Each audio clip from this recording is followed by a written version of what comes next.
22 जनवरी को रामलला का जो स्थापना दिवस है उसका मुख्य यजमान कौन होने वाला है और पूजा पद्धति क्या होगी, कैसे पूजा की शुरुआत होनी है? 22 जनवरी का जो मुहूर्त निकाला गया है, अभिजीत मुहूर्त में संजीवनी नाम का कितने सेकंड का मुहूर्त है, अति अल्प समय का मुहूर्त है। उस समय में मोदी जी के हाथ से जो विशेष पूजन का कार्यक्रम है वो संपन्न होगा। बाकी सब कार्य तो प्रथम दिन से अन्य जो यजमान निश्चित किया गया होगा या हो रहा होगा उसके द्वारा ही सब कार्य संपन्न होगा। पूजा विधि क्या होगी गुरुजी? 22 जनवरी की पूजा विधि क्या होगी, कैसे उसकी शुरुआत होगी? मोदी जी का आगमन होने के बाद कैसे उसको शुरू किया जाएगा? मैंने 22 जनवरी को आने के बाद क्या शुरू, अरे वो तो कार्य चालू ही रहेगा, उस कार्य में वो सम्मिलित हो जाएंगे। अच्छा। और क्या 84 सेकंड के मुहूर्त में क्या होना, तो वो तो जो विशेष मुहूर्त निकाला गया है भारतवर्ष के उत्थान के लिए, उस कार्य को वो संपन्न करेंगे मोदी जी। उसमें क्या विशेष कोई पूजन पद्धति होगी गुरुजी? 84 सेकंड में कोई विशेष पूजन होगा? सिर्फ 84 सेकंड में? 84 सेकंड में विशेष पूजन क्या मतलब, जो उसमें योग बन रहा है उसी योग की अनुभूति भारतवर्ष के उत्थान के लिए अति उत्तम है, ऐसा निर्णय किया गया है। तो उसमें क्या स्थापना उन्हीं के हाथों बस 84 सेकंड में होनी है? अरे स्थापना तो पहले दिन हो जाएगी भैया जी। 84 सेकंड में क्या हो सकता है? हाँ। 84 सेकंड का जो महत्व है वो उसका अंग है। हाँ। वही 84 सेकंड क्या होना है गुरुजी, हम यही जानना चाह रहे हैं। उस 84 सेकंड में क्या होगा? अरे 84 विशेष में हो गया, जो कुछ उनको हाथ लगाना अथवा कुछ चढ़ा देना, यही विशेष मुहूर्त रहेगा। 18 तारीख जलाधिवास। हाँ, 18 तारीख को जलाधिवास होगा। 19 तारीख को प्रातःकाल अरणि मंथन द्वारा अग्नि का प्राकट्य होगा। अग्नि प्राकट्य होने के बाद सबसे पहले नवग्रह होम, कहीं भी किसी भी यज्ञ में अथवा प्राण प्रतिष्ठा में नवग्रहों का बृहद होम होगा।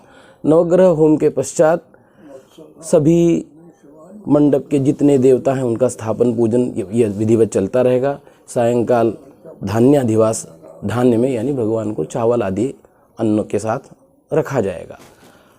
इसके अतिरिक्त जो दिव्य प्रासाद और भगवान राम का भवन जो बन रहा है, जिसके लिए हम लोग चिर प्रतीक्षित तौर पर प्रतीक्षा कर रहे हैं, उस प्रासाद की वास्तु शांति होगी 19 तारीख को।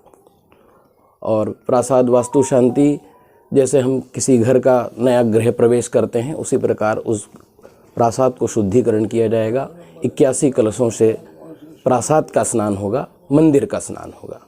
और फिर दूसरे दिन 21 तारीख को शय्याधिवास का कार्यक्रम है। शय्याधिवास के पूर्व 21 तारीख को भगवान रामचंद्र का 96 दिव्य कलशों से और कुछ लौकिक कलशों से सभी वेदों के मंत्रों के पठन के सहित भगवान को दिव्य स्नान कराया जाएगा। स्नान कराने के साथ ही उनकी दिव्य दृष्टि खोली जाएगी। दिव्य दृष्टि भगवान का नेत्रोन्मीलन संस्कार होगा। और सांकेतिक शोभा यात्रा, चूँकि पहले दिन 17 तारीख को बड़ी शोभा यात्रा हो जाने वाली है, इसलिए 21 तारीख को बड़ी शोभा यात्रा संभव प्रोटोकॉल के कारण संभव नहीं है। तो वहीं प्रांगण में जो पूजा मूर्ति होगी उसकी शोभा यात्रा निकाली जाएगी और शोभा यात्रा के पश्चात भगवान को शैया पर सुलाया जाएगा। उनके विधिवत न्यास संपन्न होंगे। न्यास का तात्पर्य हमारे शरीर में जड़ जो शरीर है, जड़ शरीर में चैतन्यता की प्रवृत्ति आना, जब चेतन शरीर हो जाएगा तब हम वो दर्शन योग्य होगा। तो उनमें प्राण तत्व, जीव तत्व, आत्म तत्व, ये सारे तत्व लाने के लिए सभी मंत्रों से जो जो मंत्र प्राण प्रतिष्ठा में विहित हैं उनसे न्यास संपन्न होगा। न्यास संपन्न होने के पश्चात भगवान को उस दिन सुलाया जाएगा शैया पर। शैया पर सुलाने के पश्चात प्रातःकाल भगवान का देव प्रबोधन होगा। हम भगवान को उठाएंगे उत्तिष्ठोत्तिष्ठ गोविंद उत्तिष्ठ गरुड़ध्वज उत्तिष्ठ कमलाकांत त्रैलोक्यम मंगलम कुरु। हमारे इस त्रैलोक्य का मंगल करिए, भगवान रामचंद्र जी से प्रार्थना करेंगे। उसी उद्बोधन के साथ वो उठेंगे और भावना करेंगे कि 22 को वो अपने गर्भगृह में प्रवेश करें। क्योंकि बड़ी मूर्ति तो पहले से प्रवेश होकर के स्थापित हो जाएगी, परंतु छोटी मूर्ति उस दिन प्रवेश करेंगी। और प्रवेश करके उस दिन प्राण प्रतिष्ठा का होम हवन का कार्य और मंडप के सारे कार्य चलते रहेंगे। और प्राण प्रतिष्ठा की मुख्य विधि लगभग 11 बजे के पश्चात आरंभ हो जाएगी और प्रधानमंत्री के आने की प्रतीक्षा की जाएगी। माननीय प्रधानमंत्री जो पधारेंगे अतिथियों के साथ, और वहाँ गणमान्य अतिथि उपस्थित रहेंगे, पूरा देश उपस्थित रहेगा, पूरा विश्व उस दृष्टि को देखेगा और विद्वान लोग भी वहाँ उपस्थित रहेंगे। और वेद मंत्रों के उच्चारण के द्वारा जो 84 सेकंड का मुहूर्त है, उस समय प्राण प्रतिष्ठा के मंत्रों का पाठ करेंगे और भगवान प्रतिष्ठित होंगे। प्रतिष्ठित होने के पश्चात लगभग 20 मिनट से 40 मिनट की पूजा संपन्न होगी। षोडशोपचार भगवान का पूजन कराया जाएगा। पूजन के बाद पहली महाआरती संपन्न होगी। लोग अंदर गर्भगृह में प्रधानमंत्री के अलावा भी कोई मौजूद रहेगा?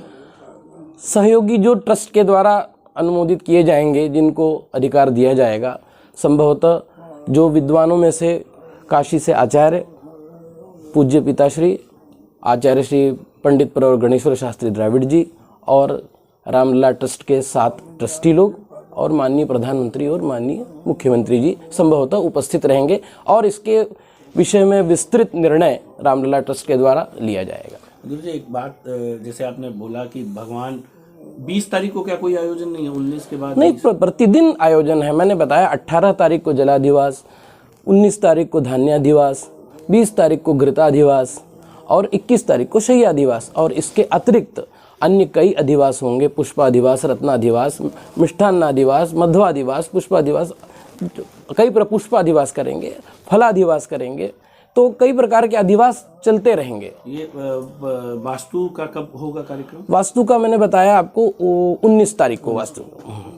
मतलब रामलला 21 को विश्राम मतलब निद्रा में जाएंगे और 22 को उनको उठाकर प्रवेश कराने की प्रक्रिया। 19 तारीख को वास्तु शांति होगी, 20 तारीख को प्रासाद का स्नापन होगा और 21 तारीख को भगवान का महास्नान होगा और शय्याधिवास होकर के 22 तारीख को प्रतिष्ठित हो जाएंगे। इसमें कौन कौन से जल कहाँ से हैं जो आ रहे हैं? सभी भारत के तीर्थों के जल हैं। गंगा, यमुना, सरस्वती, रेवा, नारायणी, नेपाल से भी जल आ रहे हैं, तिमान सरोवर का जल आ रहा है। सभी तीर्थों के, जितने हमारे पुराण शास्त्रों में, वेदों में जिन तीर्थों का महत्व बताया गया है, वो सभी तीर्थों के जल आ रहे हैं। काशी से आप लोग कुछ लेकर जा रहे हैं? यहाँ से काशी से यज्ञ पात्र इत्यादि जा रहे हैं और सहस्र छिद्र कलश यहाँ बन रहा है विस्तृत, वो ले जाया जा रहा है। और काशी से काफ़ी पूरी सामग्री जो औषधियाँ इत्यादि हैं, सर्वौषधि है इत्यादि सब बना करके यहाँ से अच्छी तरीके से ले जाए जा रहे हैं।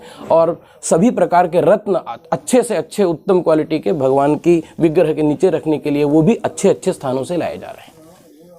अपना परिचय पहले बता दें। हाँ, मैं सुनील लक्ष्मीकांत दीक्षित इस समय बड़ा गौरवपूर्ण महसूस कर रहा हूँ, क्योंकि पिताश्री को राम मंदिर के प्राण प्रतिष्ठा के कार्यक्रम के लिए पूरे रामलला ट्रस्ट द्वारा और बाकी बड़े बड़े धर्माचार्यों द्वारा इस कार्य के लिए उनको आचार्य नियुक्त किया गया और उनके सहयोग में हम लोग रहेंगे। इस बात का बहुत गौरव महसूस कर रहा हूँ। अगर बात करें तो आप लोग की यहाँ से रवानगी कब होनी है, कैसे रवानगी की बात कही गई है, क्या कुछ बातचीत हुई है राम मंदिर ट्रस्ट से?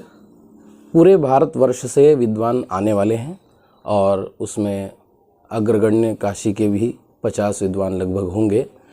15 तारीख को सभी विद्वान यहाँ से रवाना हो जाएंगे और 15 तारीख की सायंकाल तक सभी अयोध्या में प्राण प्रतिष्ठा मंडप के आसपास पहुँच जाएंगे और अपने अपने कार्य में सब रत हो जाएंगे। काशी से 50 विद्वान जाएंगे और पूर्व में तैयारी के लिए आना जाना लगा ही हुआ है। वहाँ मंडप की तैयारी चल रही है, मंदिर के भी गर्भगृह की तैयारी चल रही है। वहाँ जो जो सब कार्यक्रम होने हैं, बृहद तौर पर सामग्री सब आनी है, वो सब प्रक्रिया अपने आप में चल रही है। और 16 तारीख से पूर्व रंग प्राण प्रतिष्ठा का आरंभ हो जाएगा। प्रायश्चित्त संस्कार होगा। प्रायश्चित्त संस्कार के बाद जल यात्रा होगी। जल यात्रा के बाद 17 तारीख को भगवान की मूर्ति का नगर भ्रमण अयोध्या नगरी में होना है 17 तारीख को। और 17 तारीख को नगर भ्रमण के पश्चात 18 को इस प्राण प्रतिष्ठा समारोह का समारंभ का आरंभ मध्याह्न में लगभग 1 बजे के करीब शुभारंभ होना है। उस दिन गणेश पूजन इत्यादि जो सामान्य प्रक्रियाएं होती हैं और मंडप के सभी देवताओं का स्थापन होगा। सभी जो विद्वान आएंगे उनका वरण किया जाएगा और 19 तारीख को प्रातःकाल लगभग सवेरे 8 बजे से 9 बजे के बीच अरणि मंथन द्वारा अग्नि स्थापन अग्नि का प्राकट्य होगा और प्राण प्रतिष्ठा से संबंधित जितने भी होम हवन इत्यादि हैं वो 9 कुंडों में संपन्न होंगे और प्राण प्रतिष्ठा की सारी प्रक्रियाएं अपने आप में चलती रहेंगी। पहले दिन कुटीर कर्म होगा। कुटीर कर्म 18 तारीख को संभवतः सायंकाल होगा और उसके बाद भगवान को जल में विराजमान कराया जाएगा, जलाधिवास। दूसरे दिन धान्य